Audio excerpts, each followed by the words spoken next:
സംസ്ഥാനത്ത് cochlear implant ചെയ്ത കുട്ടികൾ പ്രതിസന്ധിയിലായി എന്ന വാർത്ത വരുന്നു. കേടായ ഉപകരണങ്ങൾ സമയബന്ധിതമായി മാറ്റി നൽകാത്തതാണ് പ്രശ്നമായിരിക്കുന്നത്.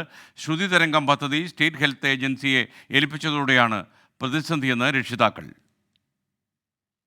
ശ്രവണ വൈകല്യമുള്ള കുട്ടികൾക്ക് സൗജന്യ കോക്ലിയർ ഇംപ്ലാന്റ് ശസ്ത്രക്രിയയും അനുബന്ധ സേവനങ്ങളും ഉറപ്പുവരുത്തുന്നതാണ് ശ്രുതി തരംഗം പദ്ധതി. ഇതുവഴി നൂറുകണക്കിന് കുട്ടികൾക്ക് കേൾവി ശക്തി ലഭിച്ചിട്ടുണ്ട്. കാലക്രമേണ ഈ ഉപകരണങ്ങൾക്ക് കേടുപാടുകൾ സംഭവിക്കും. മെയിൻ്റനൻസ് സ്കീം വഴി ഇവ മാറ്റിവാങ്ങാനുള്ള സൗകര്യവും ശ്രുതി തരംഗം പദ്ധതിയിലുണ്ട്. തദ്ദേശ സ്ഥാപനങ്ങൾ ഒരു കുട്ടിക്ക് 50,000 രൂപ മാറ്റിവെക്കും. ഈ തുക ഉപയോഗിച്ച് സാമൂഹ്യ സുരക്ഷാ മിഷൻ ഉപകരണങ്ങൾ ആശുപത്രികൾക്ക് വാങ്ങി നൽകുകയും ആശുപത്രിയിൽ നിന്ന് കുട്ടികൾക്ക് നൽകുന്നതുമാണ് പതിവ്. ഈ ചുമതല കാരുണ്യ ആരോഗ്യ സുരക്ഷാ പദ്ധതിയുടെ നടത്തിപ്പ് നിർവഹിക്കുന്ന സ്റ്റേറ്റ് ഹെൽത്ത് ഏജൻസിക്ക് കൈമാറി. ഇതോടെയാണ് പ്രതിസന്ധി ഉടലെടുത്തത് എന്ന് രക്ഷിതാക്കൾ പറയുന്നു. നിലവിൽ കേടാകുന്ന ഉപകരണങ്ങൾ കൃത്യമായി മാറ്റി നൽകുന്നില്ല എന്നതാണ് പരാതി.